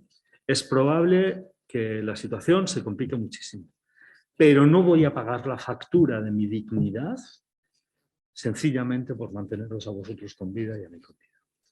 Y entonces, por favor, acordaos siempre de esta frase. Claro, eso requiere una lucidez y una valentía individual que me atrevo a decir que está al alcance de pocos. Es verdad que estas gentes generan movimientos de resistencia, pero también es verdad que normalmente cuando nos acercamos a las sociedades y a las tradiciones, vemos lo que se ve en la superficie, es decir, vemos como si, esto lo sabéis bien los teólogos, ¿no? Como la tradición no es un todo. O sea, uno se acerca a la Biblia, tiene ahí textos de 2000 años de historia, con tradiciones muy diferentes, en situaciones históricas y políticas muy diferentes, y con un personaje llamado Eloí o llamado Yahvé o tal, que va teniendo rostros diferentes, ¿no? Y palabras diferentes para esas situaciones. Yo creo que es bueno entender que tampoco la tradición es homogénea y que la mirada al pasado arroja precisamente por sí esas palancas de transformación cuando nos tomamos el tiempo suficiente como para estudiarla con un cierto detenimiento. Y sí, yo tengo una polémica sobre esta cuestión de la universalidad, traducido en mis términos que tú planteabas de la cuestión de la humanidad, ¿no? Hay por ahí una cita que yo suelo usar en clase, es de Charles Taylor, este filósofo canadiense, creo que es en las fuentes del Dios, en la introducción a ese libro. Él dice, mira, formas de ser humano hay muchas, cada sociedad tiene sus fiestas, tiene sus dioses, tiene sus costumbres, tiene sus muestras de cortesía y son todas muy diferentes. Pero en todas hay una serie de elementos que se repiten. Porque no es posible ser humano sin una serie de elementos básicos y claves, ¿no? Yo creo que no es tan complicado construir una noción de humanidad universal basado en, lo digo con una frase que es de Sting, un cantante británico, ¿no? Una canción que se puso de moda cuando yo era un adolescente, y el hombre decía, I hope the Russians love their children too. en medio de la Guerra Fría, han sido, bueno, yo espero que los rusos también amen a sus hijos. Claro, cuando empezamos a hacer este tipo de consideraciones, el discurso de enfrentamiento de los bloques, ¡pum!, se nos cae por resulta. ¿Y qué nos diferencia de los rusos? No, es que ellos hablan ruso y yo no. Ya. Y además, ¿qué? Porque tienen padre, porque tienen madre, porque tienen sus hijos, porque buscan alimentarse, porque tienen... Me explico, ¿no? Yo creo que... y luego, con respecto a la reconciliación.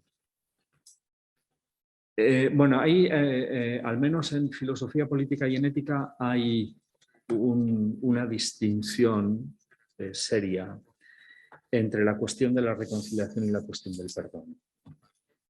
Y bueno, la cuestión de la reconciliación, yo te diría que en filosofía nos queda un poquito grande, ¿no? Y digo que nos queda un poquito grande porque plantea una serie de cuestiones, incluso afectivas, que no, en principio no parecerían exigibles a los individuos. Hannah Arendt sí tiene una reflexión deliciosa sobre el perdón, y ella dice que lo más inteligente del perdón es que nos permite desvincularnos de lo terrible del pasado y no quedar atrapados en esa violencia que en un momento dado se ejerció, que generó unas víctimas y un daño que es irreparable. ¿Cómo salimos de ahí? Primero, con un reconocimiento del daño causado. Esto ya se sabe. Segundo, con una exposición de la verdad de los hechos. Tercero, con un reconocimiento a las víctimas. Y cuarto, a la luz de todo eso, con un compromiso evidente de que esto que sucedió no tiene que volver a suceder jamás. No podemos permitirnos estos lujos. Entonces, el perdón para Arendt tiene el valor de sustraernos a la espiral de la violencia. Claro, la reconciliación ya supone un proceso, diría yo, que es un proceso segundo, en el que una vez hecho todo esto, empezamos a construir juntos, víctimas y victimarios, una realidad en la que esos roles desaparezcan. Por eso digo que nos queda grande, porque es un momento como segundo, ¿no? Y nada garantiza que ese compromiso adquirido con el perdón se pueda llegar a cumplir. Es decir, ¿hasta dónde llega la reconciliación? ¿Le puedes pedir a la víctima que perdone? Pues no, pero lo que yo sí puedo hacer, y esto ya es un proceso colectivo, no solo individual, es decir, si la víctima perdona, bendito sea Dios, y uno no puede sino admirar esa grandeza moral, pero lo que sí podemos hacer colectivamente es buscar la manera de no reproducir la dinámica que terminó generando esa situación. Agradecemos las dos intervenciones, las dos réplicas a los dos profesores, Jonathan Caro y Francisco José Ruiz. Y ahora seguimos dialogando con las cuestiones que han ido planteando los participantes. Podemos agrupar estas cuestiones, sobre todo en tres. En primer lugar, decir que los participantes valoran muy positivamente y agradecen al ponente y también a las réplicas. Uno de los participantes nos recuerda que el último libro traducido de Rosa es Lo indisponible, año 2020. Valora muy interesante la aceleración del tiempo como fenómeno moderno. En España, Luis Dug también lo estudió desde la pérdida de memoria que lleva consigo la imposibilidad de tradición viva. Juntamente con la aceleración del tiempo, la crisis del uso del lenguaje nos lleva a la alienación. Y entrando en las cuestiones, dos de ellas tienen que ver con el cambio interior, con la transformación personal y espiritual. Y yo las voy a leer como las han planteado. La primera cuestión que plantea es la siguiente, en forma de pregunta. ¿Es el cambio personal interior condición de posibilidad para poder tolerar las políticas públicas que vayan a favor de las mayorías populares? Y voy a unir, unida a esta, hay una también que tiene que ver con la transformación interior, pero en este caso desde la perspectiva de la teología ortodoxa. El participante desde la teología ortodoxa dice lo siguiente, Tras escuchar con mucho interés el análisis del profesor Javier Martínez Contreras, quisiera formular la siguiente cuestión que nos plantea. La sociedad actual persigue un objetivo final, la transformación de la condición humana, mediante la tecnología y creando una nueva ética, transhumanismo. Pero el cristianismo nos muestra que el objetivo de la vida humana es la semejanza de Dios, la perfección, como dice el apóstol Pablo, carta a los Hebreos, o hablando en términos patrísticos, la consecución del Espíritu Santo, llamado también santificación y sobre todo deificación. Pregunta: ¿hasta qué punto el hombre actual, incluso el cristiano, es conocedor de que está llamado a esta transformación?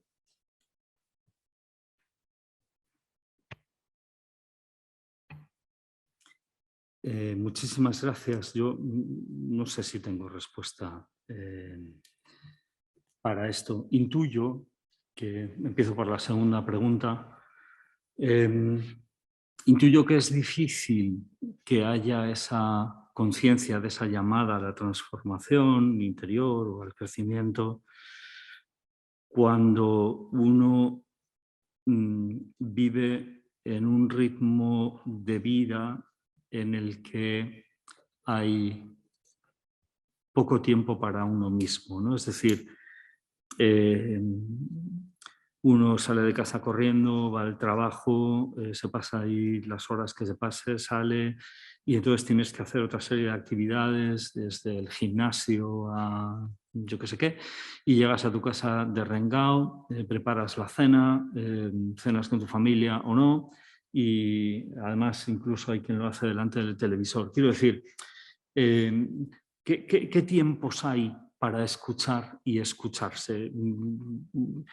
Si uno no se los toma y apaga la tele y la radio y cierra el móvil y en la cena no sé qué, y si uno no se para a leer un periódico como Dios manda en vez de hacer el scroll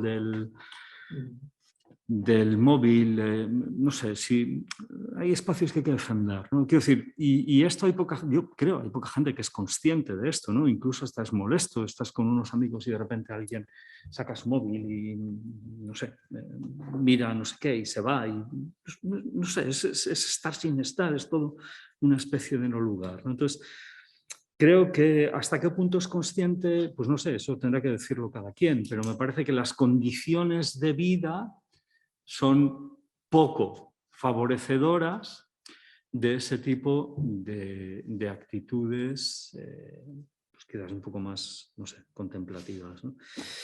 No estoy seguro de haber entendido bien la primera pregunta, Vicente. Sí, pues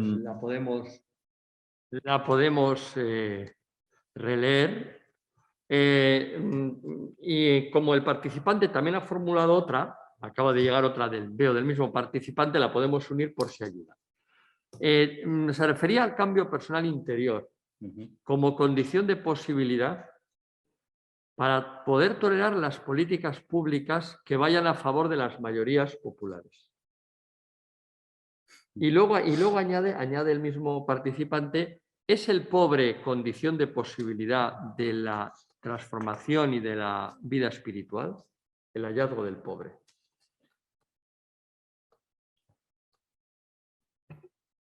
Vamos por partes. Con respecto a la primera cuestión, yo creo que la transformación interior, no sé, ese proceso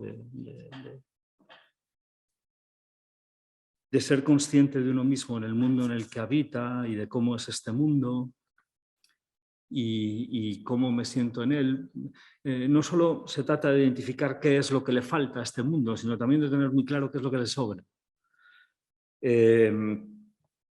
Pero no veo que eso tenga nada que ver o poco que ver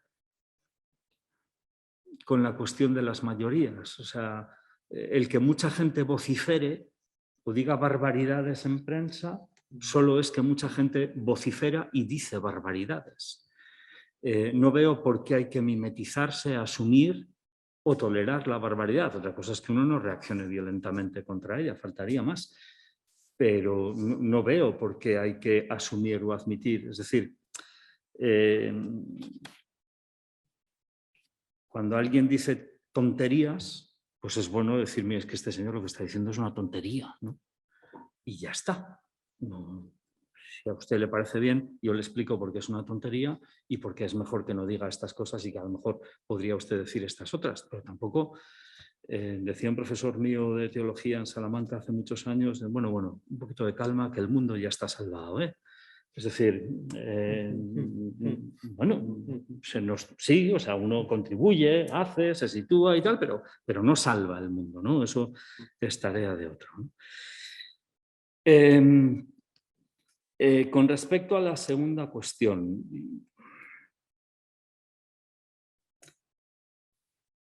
los lugares teológicos, los lugares de la revelación, no me corresponde a mí explicarlos, ¿no?